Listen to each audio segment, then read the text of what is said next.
નમસ્કાર પ્રણામ મિત્રો, જય માતાજી, જય શ્રી કૃષ્ણ। મિત્રો હાર્દિક સ્વાગત છે તમારું આ ચેનલ પર। મિત્રો આજે હું એક સરસ મજાની વાત લઈને આવ્યો છું, તો તમને નમ્ર વિનંતી છે કે છેલ્લે સુધી સાંભળજો અને એક લાઈક કરી કોમેન્ટમાં રાધે રાધે તો લખી જ નાખજો। તો ચાલો શરૂ કરીએ આજની વાત। મેકરણ બત્રા એક સફળ બિઝનેસમેન, પત્ની નેહા પણ કરણ સાથે બિઝનેસમાં જોડાયેલી હતી। બંને પોતાની સફળતાની ઊંચાઈ ખૂબ વધારવા માંગતા હતા અને તેમાં થોડી જવાબદારી હતી જે તેમના જોડકા બાળકો રોકી અને રિયા બંનેને સાચવવા ઘરમાં એક બાઈ મૂકી હતી। બંને ભાઈ બહેન મોટા થવા લાગ્યા। પપ્પા મમ્મીને ઘરમાં જેટલા જોતા તેનાથી વધારે ન્યૂઝપેપરમાં જોતા। સમય પસાર થઈ ગયો અને બંને બાળકો કોલેજમાં આવ્યા। પ્રેમથી સાવ અજાણ બંને હતા। કોલેજમાં રોકી અને રિયાની અન્ય લોકો સાથે દોસ્તી થઈ, ગ્રુપ બન્યું। બંને એક જ ઘરમાં અને એક જ માહોલમાં મોટા થયા હતા, પણ બંનેની માનસિક સ્થિતિ અલગ હતી। પ્રેમ માટે ઝગતો હતો રોકી અને પ્રેમના નામ પર પણ નફરત કરતી હતી રિયા। કોલેજના ગ્રુપમાં હતી ધ્યાની, જે રોકીને મનોમન ચાહતી હતી, તેને પ્રોજેક્ટમાં મદદ કરતી, તેના માટે ક્યારેક કશું ભાવતું લઈ આવતી તો ક્યારેક હાથ પકડીને રોડ ક્રોસ કરતી। એનો પ્રેમ નિર્મળ અને સાચો હતો। રોકીને તાવ આવ્યો ત્યારે એવું ધ્યાન પણ એટલું રાખ્યું, સમય પર દવા, જમવાનું બધું યાદ કરાવતી। ઘરે હોય ત્યારે પણ અને સાથે હોય ત્યારે પણ। એ ખાલી રોકીનું જ નહીં પણ રિયાની પણ સંભાળ લેતી હતી। હવે એનો પ્રેમ રોકીને મહેસૂસ થવા લાગ્યો। એની મૌન ચાહત હવે સમજાવવા લાગી। રોકીએ લગ્ન કરવાનો નિર્ણય લીધો, પણ તે જાણતો હતો કે મધ્યમ વર્ગની આ યુવતીને મારા ઘરમાં સ્નાન ક્યારેય નહીં મળે। બસ જીવીશ તો માત્ર ધ્યાની સાથે, તેણે નક્કી કરી લીધું। પણ તેણે પોતાનો પ્રેમનો એકરાર કરવાનું વિચાર્યું। સૌથી પહેલા તેણે રિયા સાથે વાત કરી। રિયાને પણ ધ્યાનથી જે રીતે તેના ભાઈની સંભાળ રાખતી હતી તે પસંદ હતું। તેણે રોકીના નિર્ણયને સમર્થન આપ્યું। એક ડીલ થઈ, જેનો પ્રોજેક્ટ લેવા માટે રિયાના લગ્ન સંભવ સાથે નક્કી કર્યા। લગ્ન તો કરવા પડશે વિચારીને તે તૈયાર થઈ ગઈ। સંભવ દારૂ પીવાથી માંડીને બધી રીતે પૂરો બિઝનેસ અને કામ ચક્કરમાં સંભવ તેના જીવનમાં રિયા નામની પત્ની છે તે પણ ભૂલી ગયો હતો। પ્રેમથી સાવ અજાણ રિયા સંભવ સાથે લગ્ન જીવન નિભાવ્યા કરે છે। પ્રેમ તો નથી થયો હજુ, પણ જવાબદારીઓ નિભાવવામાં થઈ જશે વિચારીને પૂરી નિષ્ઠાથી તે પોતાનો પત્ની ધર્મ નિભાવતી। આ બાજુ રોકીએ પણ ધ્યાનીને મળવા બોલાવી। પોતાના અને રિયાના બાળપણ વિશે વાત કરી।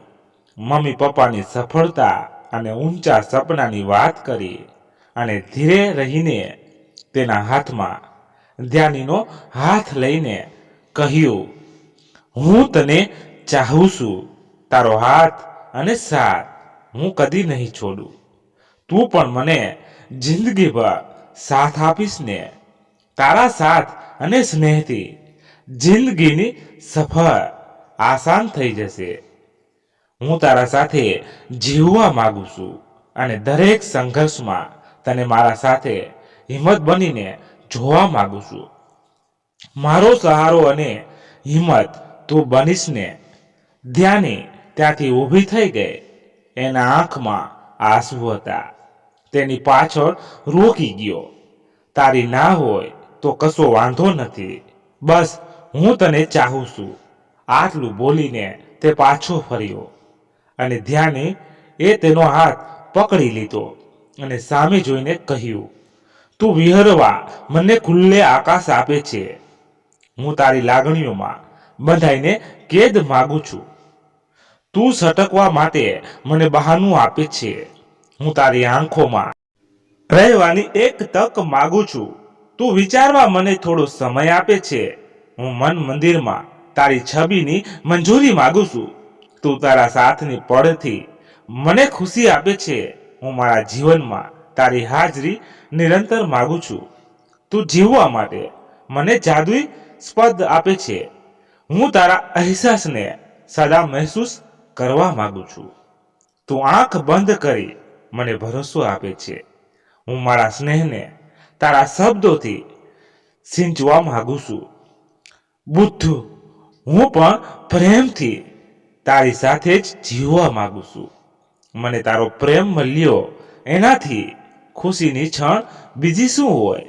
બંને એકબીજા સામે જોઈ રહ્યા. ઘરેથી અનુમતિ ન મળી, પણ રોકીએ ઘર છોડીને અમેરિકા વસીને ધ્યાનીનો સાથ સ્વીકાર્યો. રિયાના લગ્નને પણ ઘણા વર્ષો વીતી ગયા. બે દીકરી છે અને હજુ પણ તેને હૂંફ અને સ્નેહની ખોટ હતી.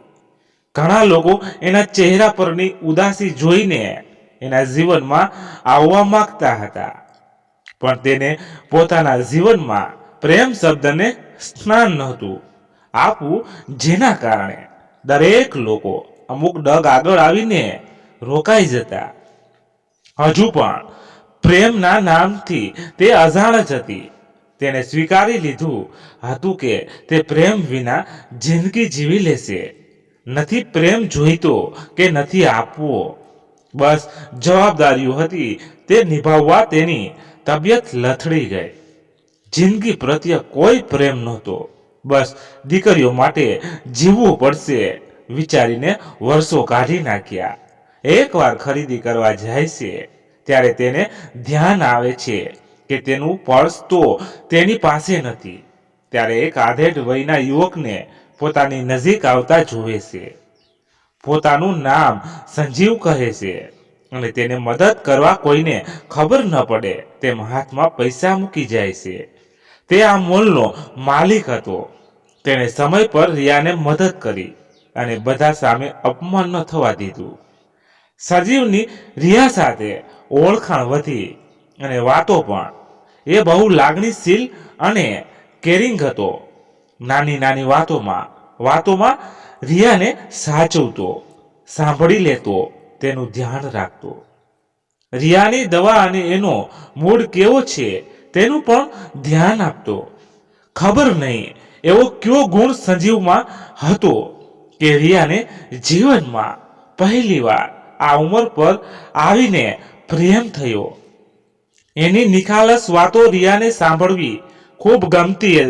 બંને એકબીજાની સાથે ઘણો સમય વાતોમાં પસાર કરતા, મસ્તી કરતા અને બંને ખૂબ સરસ રીતે એકબીજાનો સાથ માણતા હતા. વાયદા કે કસમ કશું ન આપી શકું હું, પણ જીવશે ત્યાં સુધી તારો સાથ ન કદી છોડીશ. હું તારું નામ કોઈ સામે ન હોઠ પર લાવીશ. હું આંખ બંધ ન થાય ત્યાં સુધી તને ચાહીશ. હું તારા જીવનમાં વિષ બનીને ન રહીશ. હું તારી એક સ્મિત માટે મારા સપના ખોઈશ. હું મારી પ્રાર્થનામાં કાયમ તને સમાવીશ. હું તારી ખુશીથી આગળ ન કશું વિચારીશ. હું કોઈનો પ્રેમનો એકરાર નહીં, પણ એકબીજા સાથે જીવનભર રહેવું છે તેવું બંનેએ નક્કી કરી લીધું. રિયાનો પ્રેમ તો અતિશય હતો. તેના માટે એક સંજીવ જ એની દુનિયા બની ગયા હતા. તે એકલી બેસીને કાયમ વિચારતી કે જો સંજીવ એના જીવનમાં ન આવતા ને તો તે જીવન ટૂંકાવી દેતી. બસ આ સાથ જ તો છે જે તેને જીવવા માટે પ્રેરે છે. ચા જગાવે છે કોરા કાગળ પર સ્વપ્ન અને ભ્રમ લખીને અમે તૂટી ગયા હોત. જો ગળે લગાવીને તમે અમને સમેટી ના લીધા હોત. આંખોના આંસુ સાચવીને બેઠા હતા, હૈયું દર્દથી ફાટી ગયું હોત. જો સમય આપીને તમે ધબકારામાં સમાય ના ગયા હો. જિંદગીના સાથથી ને સીધા સંઘર્ષથી જીવન હારી ગયા હો. જો સાથ આપીને તમે અમને સંભાળી ના લીધા હો. જીવવાનું કોઈ કારણ તો નહોતું. ધબકારને રોકી લેતા હો. જો અંતરમાં જ્યોત પ્રગટાવી તમે બિરાજમાન એમાં થયા ના હો. સંજીવનો પ્રેમ છે તો રિયાને પહેલી વાર જીવનની સંધ્યા પર આવીને પ્રેમ શબ્દ સમજાયો. પોતાના પ્રેમનો અહેસાસ થયો. તે પ્રેમ જ છે જેનાથી તેને હસવાનું, ખુશ રહેવાનું અને જીવવાનું કારણ મળ્યું. 12મું ધોરણ પાસ કરીને MS કોલેજમાં એડમિશન માટે વિદ્યાર્થીઓની લાંબી લાઈન હતી. કોલેજના ફોર્મ ભરીને વિદ્યાર્થીઓ જતા રહેતા હતા અને મેરિટ યાદી પ્રમાણે એડમિશન મળવાનું હતું. એ લાઈનમાં સફેદ શર્ટ અને કાળું પેન્ટ પહેરીને એક સીધો સાદો છોકરો હતો, જે ત્યાં ઊભેલી છોકરી સામે એક નજર જોઈ રહ્યો હતો. ગ્રીન કલરની કુર્તી અને લેમન કલરની લેંગીસ પહેરીને તે સ્કૂલના મિત્રોના સાથે ઊભી હતી.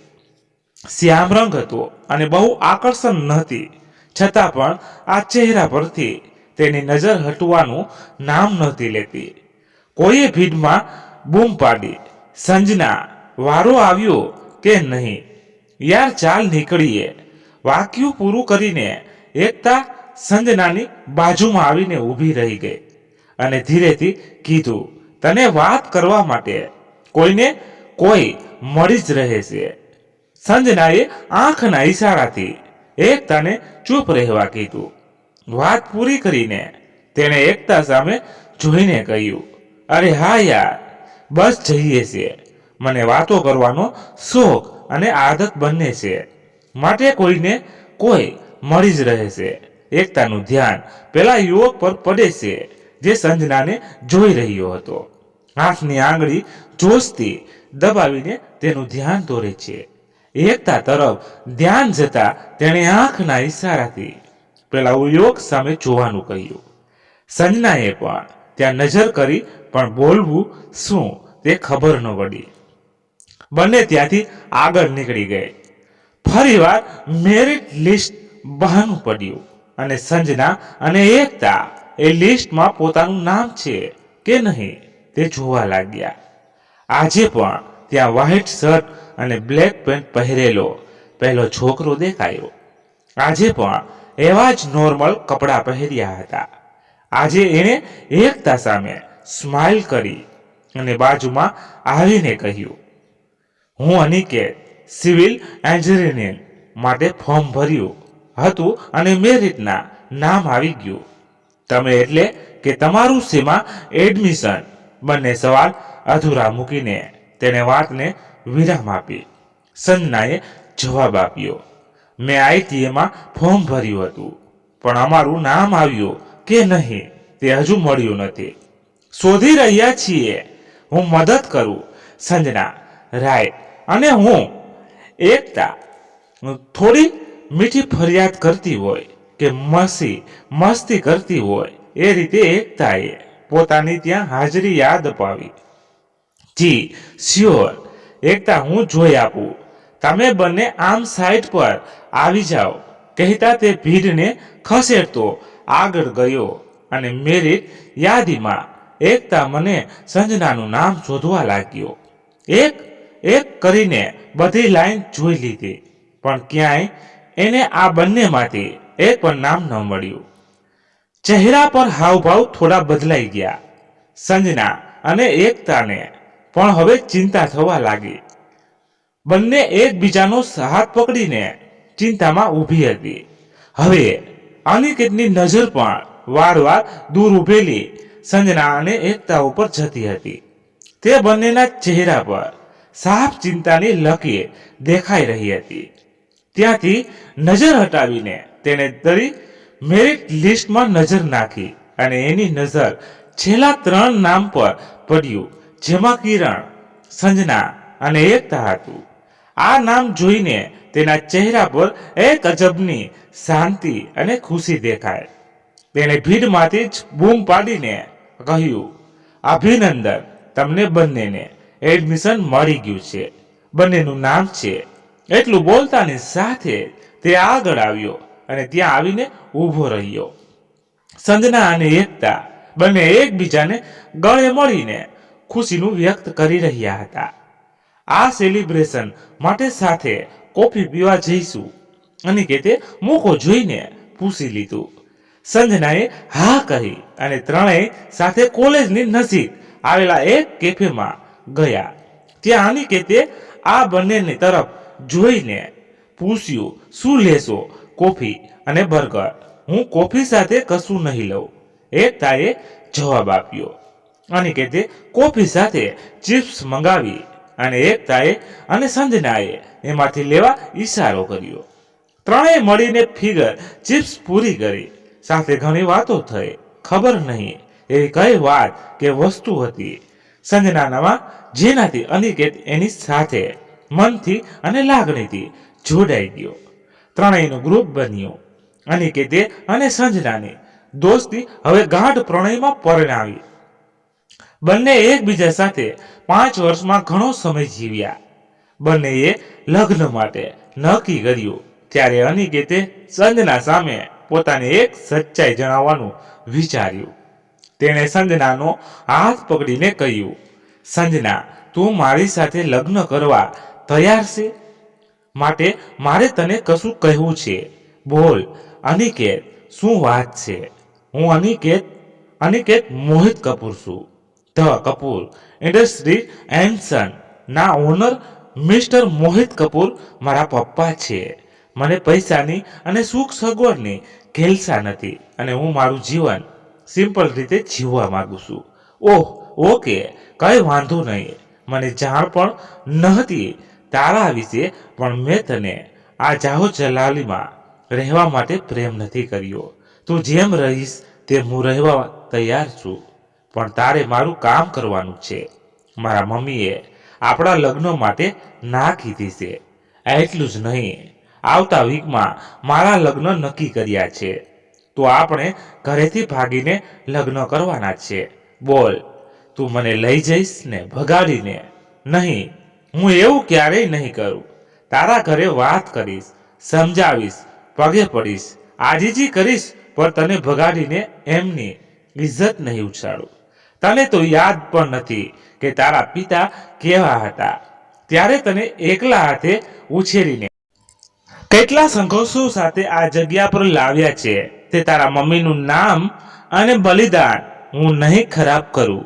આટલું સાંભળીને તે ગુસ્સામાં ત્યાંથી નીકળી ગઈ. લગ્ન કરી લીધા. એકાદ વર્ષ સાથે રહ્યા અને તેના જીવનમાં ઘણી તકલીફ હતી તો પતિ સાથેથી છૂટાછેડા લઈ લીધા. કદાચ તે લગ્ન નિભાવવા જ નહોતી માંગતી. અનિકેતના પણ લગ્ન થઈ ગયા હતા. તે પોતાની જવાબદારી ખૂબ સરસ રીતે નિભાવતો હતો. તેણે એકતા દ્વારા સંજનાની જિંદગીમાં આવેલો વળાંક જાણ્યો અને તેનું કારણ પણ. તેણે એકતાને બોલાવીને કહ્યું, એની જિંદગીમાં જે પણ તકલીફ છે તેનો જવાબદાર હું છું. એ તો આવી હતી મારી સાથે લગ્ન કરવા. વાર મને ભાગીને જવા માટે કહ્યું હતું. જે દિવસે લગ્ન હતા એના આગલા દિવસ પણ આવી હતી, પણ મારી ભૂલ કે હું ના લઈ ગયો. હું પાછો પડ્યો. એનો પ્રેમ એટલો હતો કે તે બીજા કોઈને સ્વીકારી ના શકી. પણ હવે એ મારી ફરજ છે, મારી જવાબદારી છે, મારો પ્રેમ છે. હું એને પૈસાની મદદ કરીશ. એનું અને એના મમ્મીનું ગુજરાન ચલાવવું મારી જવાબદારી છે. અને કે તે સંજનાને મળે છે. પોતાની ભૂલ માનીને એના સાથે મનના સંબંધમાં રહેવાની વાત કરે છે. એના ઘરે જઈને તેના મમ્મીના પગમાં એક ફ્લેટની ચાવી મૂકીને આ ભાડાના ઘરમાંથી જવાનું કહે છે. સાથે બંનેની ખુશી અને સગવડનું પણ ધ્યાન રાખે છે. સંજનાની એટલી કેર પણ કરે છે જે આજે સંજના પસંદ નથી કરતી.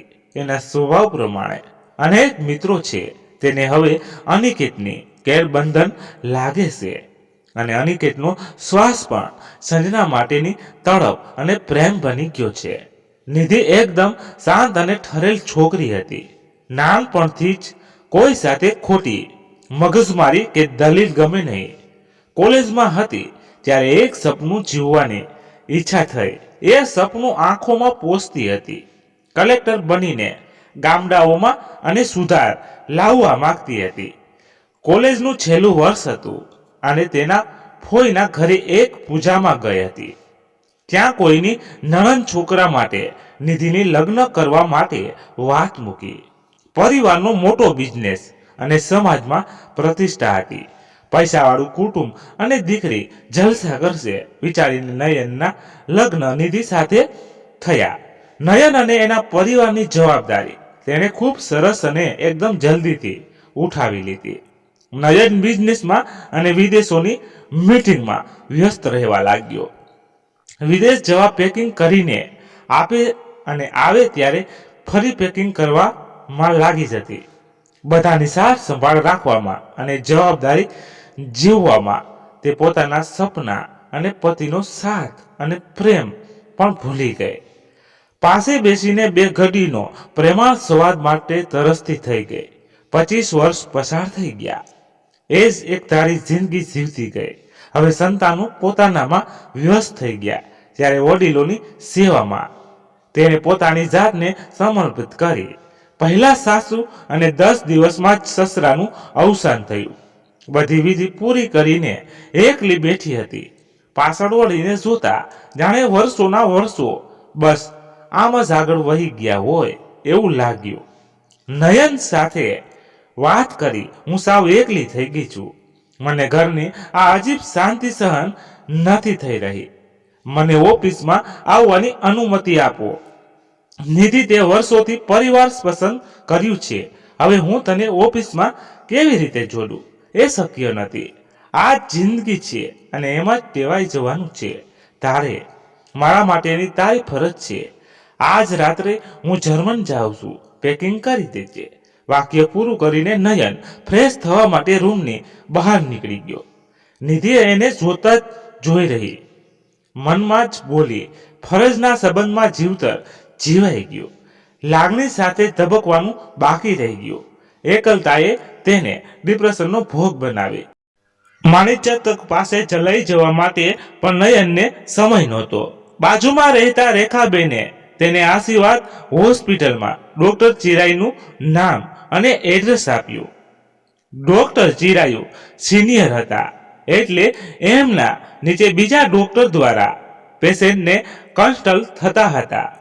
અમુક દિવસ ડોક્ટર ચિરાયુ પેશન્ટની સામે આવીને થેરાપી કે ટ્રીટમેન્ટ કરતા. એક દિવસ નિધિને આઈસીયુમાં લાવવામાં આવી. હોસ્પિટલમાં ચર્ચા અને દોડધામ થઈ ગઈ. ઘણો સ્ટાફ નિધિને ઓળખતો હતો. ઊંઘની ગોળીઓ ખાઈને આત્મહત્યાનો પ્રયાસ કર્યો હતો. એને 2 દિવસ પછી ટ્રીટમેન્ટ કરી જનરલ રૂમમાં શિફ્ટ કરી. 2 દિવસમાં એક પણ વાર નયન એને જોવા નહોતો આવ્યો. હા, પેમેન્ટનો સવાલ નહોતો. બિલ કરતા એક્સ્ટ્રા પેમેન્ટ પણ કરી આપ્યું હતું. જનરલ રૂમમાં શિફ્ટ કર્યા પછી ડોક્ટર ચિરાયુ એને મળવા જાય છે. ડોક્ટર ચિરાયુ, તમે નિધિ એમ આઈ રાઈટ કેવું લાગે છે? તમને તમારા લોકોની મહેરબાની કહું કે સજા ખબર નહીં, પણ જીવી જાઓ. ચાલો નિધિ મેડમે કહો, તમારો શોખ શું છે? શું કરવું ગમે તમને? વાતને વાળવા માટે ડોક્ટર ચિરાયુએ નવો સવાલ કર્યો. શોખ? આવું તો કોઈ દિવસ કોઈએ પૂછ્યું જ નથી, એટલે મેં એ વિશે વિચાર્યું નથી. આંખમાં આંસુ સાથે આશી સ્માઇલ રાખીને તેણે કહ્યું, તો નિધિ મેડમ વિચારો શોખ વિશે અને કાલે તમને મળવા આવીશ ત્યારે મને તમે તમારો શોખ કહો. એ કહો, વાતો કરવી ગમે છે કે નહીં? સાહેબ, બોલવા માટે તો હું તરસી જાઉં છું. ડોક્ટર ચિરાયુનું વાક્ય પૂરું થતા પહેલા જ નિધિએ જવાબ આપી દીધો. એક કાગળમાં પોતાનો નંબર આપતા કહ્યું, હું વ્યસ્ત હોઉં છું પણ તમે ક્યારેય કોલ કરી શકો છો. જો એકલતા લાગે તો મેસેજ કરવાની છૂટ છે.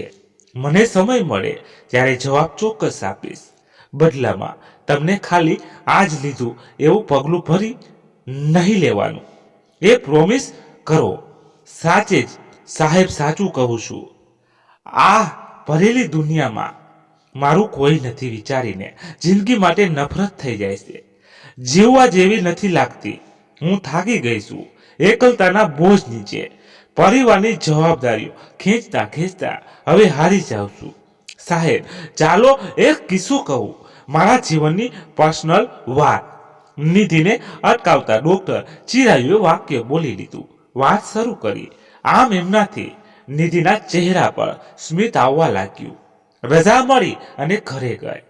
સમય મળે અને એકલતા લાગે ત્યારે ડોક્ટર ચિરાયુને મેસેજ કરી દેતી. તે પણ જવાબ આપતા. પછી તો પોતાની વાતો શરૂ કરી. નાની નાની વાતો અને નાના નાના કિસ્સાઓ. બસ રમૂજ, મસ્તી, થોડી પરવા. સાથે ડોક્ટર ચિરાયુ નિધિના હૃદયની નજીક આવી ગયા. પતિ અને બાળકોની તમામ જવાબદારીઓ નિભાવવા છતાં પણ તેનું મન ડોક્ટર તરફ ખેંચાવા લાગ્યું. કશું સ્વીટ બનાવે તો એમને ભાવે છે. સ્વીટ વિચારીને તે ડોક્ટરને મોકલાવી દે.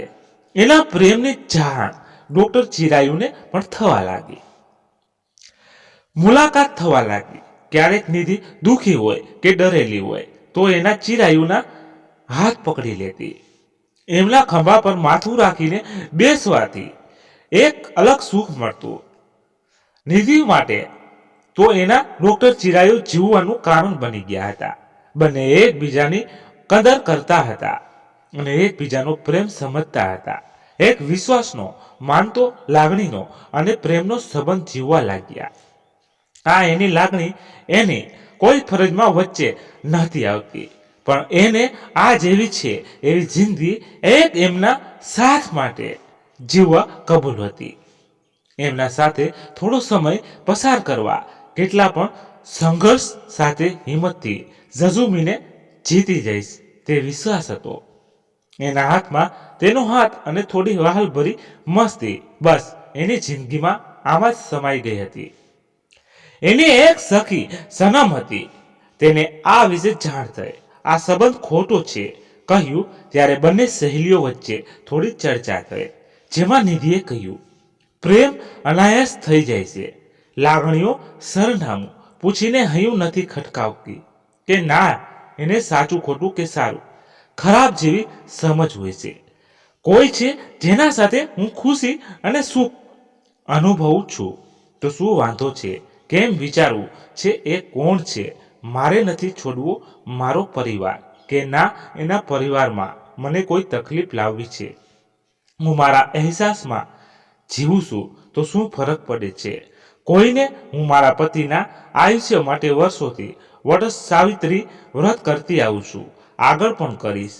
શું ફરક પડશે જો મનથી હું ચિરાયુ માટે કડવા ચોથ કરી લઈશ? તું કહે છે ધર્મ છે અને ધાર્મિક રીતે પતિ માટે જ વ્રત કરવું યોગ્ય છે, પણ ધર્મ એટલે આપણો વિશ્વાસ છે. આપણા સૌની શ્રદ્ધા પર ધર્મ આકાર પામે છે. પથ્થરની મૂર્તિમાં ભગવાન સમજીને પગે લાગીએ છીએ ને, તે આપની આસ્થા છે. મનથી ધર્મ જોડાયેલો છે અને મનમાં રહેલા માણીગર પણ મનમાં જ છે. તો શું એમના માટે વ્રત કરવું તે ભગવાનને ખબર નહીં પડે? પતિ પત્નીનો સંબંધ આપણને સમાજે આપ્યો છે અને આપણે સમાજની સામે એને સ્વીકાર્યો છે. કાયદાથી જોડાયા છીએ, તેને કાયમ સ્વીકારેલો જ રાખીશ. મન તો પહેલી વાર કોઈને પ્રેમ કરવા લાગ્યું. મારા મનને ખબર છે કે મારી મર્યાદા શું છે અને લાગણીઓને પણ ખબર છે કે તે ક્યાં અટવાય છે. હું કોઈ સાથે દગો નથી કરતી, કોઈને નુકસાન નથી કરતી, ચાહીને પણ પાછી નથી ધકેલી શકતી. મારા અંતરની લાગણીઓને હું પોતે પ્રેમને નથી માનતી. એના બદલે મને પ્રેમ થઈ ગયો. અનેક વાર એમનાથી દૂર થવાનું વિચાર્યું હતું, પણ એમના માટેથી પ્રેમ આ લાગણી જોડાઈ ગઈ છે. તે મારું મન બહાર નથી મૂકી શકતું. શું કરું જો મારું મન એમનું થઈ ગયું? મારા વિચાર, વાણી, વર્તન બધા પર એમનો હક આવી ગયો. મારા શરીરે છે, ફક્ત મારા પતિનો હક છે.